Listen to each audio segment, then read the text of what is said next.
আজ তাক বাংলার মুখোমুখি হলেন অর্জুন পুত্র পবন সিং। উগরে দিলেন তৃণমূলের বিরুদ্ধে একরাশ ক্ষোভ। বললেন, বাবা খুব টেনশনে আছে, বারবার বিশ্বাস করে যাচ্ছে আর এমন করছে পার্টি। আমি ছেলে হিসেবে বারবার বারণ করেছি, দিদির জন্য সবকিছু করেছে বাবা, কিন্তু সম্মান দেয়নি তৃণমূল। বিজেপি অন্ধের মতো বিশ্বাস করতো বাবাকে, কম সময়ে এত সম্মান দিয়েছে। তৃণমূল শেষ দিনেও বলল টিকিট দেবে। আমি বারণ করেছিলাম, বাবা শোনেনি, এটা চক্রান্ত চলেছে। পথ পেলে মানুষের জন্য ভালো করে করতে পারেন। বাবা হার্ডকোর তৃণমূল ছিলেন। বাবাকে বলেছিলাম, দিদি আপনাকে ইনসিকিওর ফিল করে। আমি বারবার সাবধান করেছিলাম। দিদি বলেছিল ব্যারাকপুর থেকে এমপি টিকিট দেবে। আমি বলেছিলাম বিজেপিতে আসুন, সম্মান দেবেও। আমি ছেলে হিসেবে চাই যাতে ভালো হয়। আমার কথা শুনছে না, তাই আমিও ডিপ্রেসড হয়ে গেছি। আসুন শোনাই আপনাদের কি বলছেন পবন সিং। না, এ ব্যাপারে আমার কিছু কথা হয়নি। কেন কি কি বাবা এরকম আজ মিন্স 2-3 দিন হয়ে গেছে, বাবা একটা খুব টেনশনে আছে। যেরকম ঘটনা হয়েছে বাবার সঙ্গে হয়েছে, মিন্স একটা মানুষ কি করে সহ্য করতে পারবে এরকম ঘটনাকে?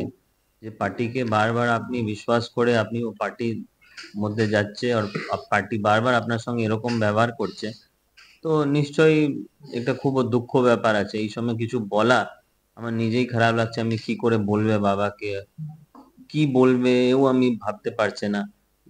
তো এই জন্য আমি কিছু কথা বলছি না এই ব্যাপারে। দেখুন, সবচেয়ে বড় ব্যাপার আছে, আমি অ্যাজ এ ছেলে আমি বাবাকে কতবার বারণ করেছেন, বাবা ওই পার্টি আপনি জয়েন করুন না। কেন কি আজকে না, 20 বছর 25 বছর जब আপনি টিএমসি করতো, जब कांग्रेस থেকে আপনি जब দিদি টিএমসি ফর্ম করেছে, আপনি ওই সময় দিদির সঙ্গে টিএমসি জয়েন মানে টিএমসি মধ্যে ছিল। আপনি কি না করেছেন, দিদি যে কিছু বলেছেন আপনি সব কিছু করেছেন। মিন্স দিদিকে এত আপনি ভালোবাসে কি দিদির জন্য আপনি সব কিছু করেছেন। লেকিন যে একটা সিনিয়র লিডারকে যেরকম রেসপেক্ট দেওয়া যায়, যেরকম সম্মান দেওয়া যায়, ওরকম সম্মান আপনি পায়নি ওখানে। এই জন্য তো আপনি যখন বিজেপির মধ্যে এসেছে তো আপনাকে কত সম্মান পাইছে। মিন্স দিদিনে 2-3 বছরে আপনার সব কিছু পেয়ে গেছে। মিন্স আপনি ভালো পোস্ট পেয়েছে, আপনার ছেলে ভালো পোস্ট পেয়েছে, আপনার একটা রাজ্যে সংগঠনে ভালো পোস্ট পেয়েছে। মিন্স এত কম সময়ে এত সম্মান দিয়েছে। ইট মিন্স বিজেপি আপনার উপরে ব্লাইন্ডলি ট্রাস্ট করে। মিন্স ও ও জানে কি আপনার পাশে কি ক্যাপাবিলিটি আছে অ্যাজ এ লিডার। আপনি মানুষকে, আপনি সোসাইটিকে কিরকম ভালো করতে পারবে, বিজেপি ভালো করে জানে। এই জন্য আপনাকে এত কম সময়ে আপনাকে এরকম সম্মান পেয়েছে। ওর পরেও আপনি জয়েন করেছেন টিএমসি। টিএমসি লাস্ট ডেট আপনাকে বলছে কি আমি আপনাকে নিশ্চয়ই আমি আপনাকে টিকিট দেবে, আপনাকে ক্যান্ডিডেট করবে। আমি বারবার আপনাকে বলছি, বাবা আপনি ভুল করছে। আপনি এরকম করলে আপনি লাস্টে এরকম সিচুয়েশন হয়ে যাবে, আপনি কখনো থাকতে পারবেন না, মিন্স পাওয়ারলেস করে দেবে আপনাকে। লেকিন বাবা এত বিশ্বাস ছিল কি ও আমার কিছু কথায় শুনে নেই। দেখুন, নিশ্চয়ই চক্রান্ত তো যে সময় বাবা জয়েন করেছেন ইয়া বাবাকে জয়েন করা যে প্ল্যান ছিল, প্ল্যানের মধ্যেই এই কাজ চলছিল। Means within the first day এই কাজ চলছিল কি এরকম পার্টির মধ্যে নিয়ে আসবে আর লাস্টে এরকম করে দেবে কি ও কোথাও থাকতে পারবে না। মিন্স একটা লিডারের জন্য কি আছে কি একটা সম্মান। সম্মান কি করে আপনি দিতে পারবে? ওকে ভালো একটা পদ দিয়ে আপনি সম্মান দিতে পারবে। পদ পেলে কি করতে পারবে? মানুষের জন্য ভালো কাজ করতে পারবে।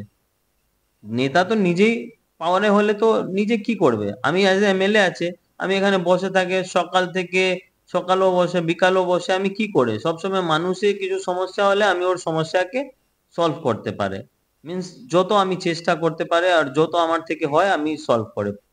আমি এরকম গল্প কতবার শুনেছেন, শুধু আজকে নেই। যে বাবা টিএমসি হার্ডকোর টিএমসি ছিল, আমি বলতে পারবে ওয়ার্ড কে হার্ডকোর।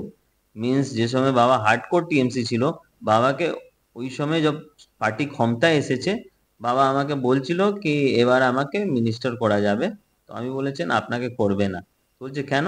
বলছে অন্য লোককে করে দেবে লেকিন আপনাকে করবে না। কেন? দিদি আপনার থেকে ইনসিকিউর ফিল করে। কেন ইনসিকিউর ফিল করে এই অ্যান্সার আমার পাশে নেই, লেকিন আমি যেরকম ভাবে আপনার থেকে ইনসিকিউর ফিল করে। দিদি কখনো আপনাকে দেবে না। তো বাবা বলেছেন না, নিশ্চয়ই দেবে। রেজাল্ট এসেছে 0। সেকেন্ড বার যখন পার্টি ক্ষমতায় এসেছে, বাবা সেকেন্ড বার এক্সপেক্ট করেছে কি আমাকে মিনিস্টার করবে। আমি সেকেন্ড বার সেম ওয়ার্ড বলেছেন। फिर বাবাকে जब 5 বার 5 স্টেটে প্রভারী করে দিয়েছে। তো দিদি প্রমিস করেছেন কি আপনি ভালো করে কাজ করুন, আপনাকে নিশ্চয়ই আমি এমপি টিকিট করবে ব্যারাকপুর থেকে। বাবা বলেছেন, আমি বলছি এইবারও আপনি পাবে না। বাবা আমার কথা শুনেনি, নিশ্চয়ই রেজাল্ট 0 ছিল। ওর জন্যেই আমি বাবাকে বলেছেন, বাবা এই পার্টি আপনাকে কখনো সম্মান দেবে না, আপনি আমার কথা শুনুন, আপনি বিজেপি থেকে চলুন, আপনি ওখানে প্রচুর সম্মান পাবে। কেন কি ন্যাশনাল পার্টি আছে, ন্যাশনাল পার্টি এরকম কাজ কখনো করবে না, ও নিশ্চয়ই সম্মান দেবে। ওর পাশে ও তো চায় বড় বড় লিডার আমার পাশে আসে, ভালো কাজ করে, সবাই মানুষ জন্য ভালো করে, ওর থিঙ্কিং সবসময় ব্রড মাইন্ডেড থাকবে। ওর ভুল ছিল। আপনি বলুন অ্যাজ এ ছেলে আমি কি চাই, আমি চাই আমার বাবার জন্য ভালো হয়, সোসাইটির জন্য ভালো হয়। বাবা একটা ভালো পথ থাকবে তো কের জন্য ভালো হবে, সোসাইটির জন্য ভালো হবে। তো আমি এই জন্য বাবাকে বারবার বারণ করতো কি আপনি পার্টি করুন না, টিএমসি পার্টি কখনো আপনাকে সম্মান দেবে না। দেখুন আমার ঠাকুর বাবা কংগ্রেস পার্টি করেছেন, ঠাকুর বাবাকে প্রচুর সম্মান পেয়েছে ঠাকুর বাবা। ঠাকুর বাবাকে এত সম্মান পেয়েছে আপনি দেখতে পারবে, এখানে স্টেট জেনারেল হসপিটাল আমার ঠাকুর বাবা হাতে হয়েছে। কেন কি আমি বারবার বলতে বলতে আমিও টায়ার্ড হয়ে গেছে, আমিও ভাবছি কি ছেড়ে দাও, একটা নিজেই ডিপ্রেস হয়ে যায় মানুষ। কি মিন্স ভালোর জন্য আমি চিন্তা ভাবনা করছি, লেকিন আমার নিজেই বাবা আমার কথা শুনছে না, তো আমি কি করব। গত কয়েকদিন আগে ব্রিগেডের মঞ্চ থেকেই এই রাজ্যের লোকসভা ভোটের জন্য 42টি আসনের সবকটি আসনের প্রার্থী ঘোষণা করেছে তৃণমূল কংগ্রেস, এবং তৃণমূল সুপ্রিমো মমতা বন্দ্যোপাধ্যায় ব্যারাকপুরের প্রার্থী হিসেবে এবার তিনি পার্থ ভৌমিক, তার নাম তিনি রেখেছেন, অর্থাৎ পার্থ ভৌমিক হচ্ছেন এবারের লোকসভা ভোটে ব্যারাকপুর আসন থেকে প্রার্থী। কেন অর্জুন সিংকে তিনি প্রার্থী করলেন না সেই প্রশ্ন কিন্তু বারবার তুলেছেন অর্জুন সিং, এবং তিনি বলছেন তারপর থেকেই যে তিনি আশাহত হয়েছেন, তিনি ভেবেছিলেন যে এবার তিনি প্রার্থী হবেন তৃণমূল কংগ্রেসের হয়ে ব্যারাকপুর আসন থেকে। আমরা জানি যে অর্জুন সিং তিনি বিজেপিতে যোগদান করেছিলেন এবং বিজেপি থেকে টিকিট পেয়ে তিনি সাংসদ নির্বাচিত হয়েছিলেন ব্যারাকপুর আসন থেকে, এবং তারপর তার তৃণমূল কংগ্রেসে চলে আসা, এবং তিনি আশা করেছিলেন যে তিনি হয়তো ব্যারাকপুর থেকে এবারে তৃণমূল কংগ্রেসের প্রার্থী হবেন। কিন্তু না, 42টি আসনের মধ্যে 42টিতেই প্রার্থী ঘোষণা করা হয়ে গিয়েছে তৃণমূল কংগ্রেসের এ রাজ্যের আসন্ন লোকসভা নির্বাচনে, এবং এবারের ব্যারাকপুরের প্রার্থী হয়েছেন পার্থ ভৌমিক। সেই জায়গায় দাঁড়িয়ে অর্জুন সিং তিনি আবার কি বিজেপিতে যাবেন সেই প্রশ্ন যখন দানা বাঁধছে, তখন তৃণমূল কংগ্রেসের ওপরে একেবারে ক্ষোভ উগড়ে দিলেন পবন সিং, অর্থাৎ অর্জুন সিংয়ের পুত্র। তিনি বলছেন বাবা খুব টেনশনে রয়েছেন, বারবার বিশ্বাস করে যাচ্ছে আর এমন করছে পার্টি। পরের আপডেট পেতে দেখতে থাকুন আজ তাক বাংলার ইউটিউব চ্যানেল, সাবস্ক্রাইব করে দিন।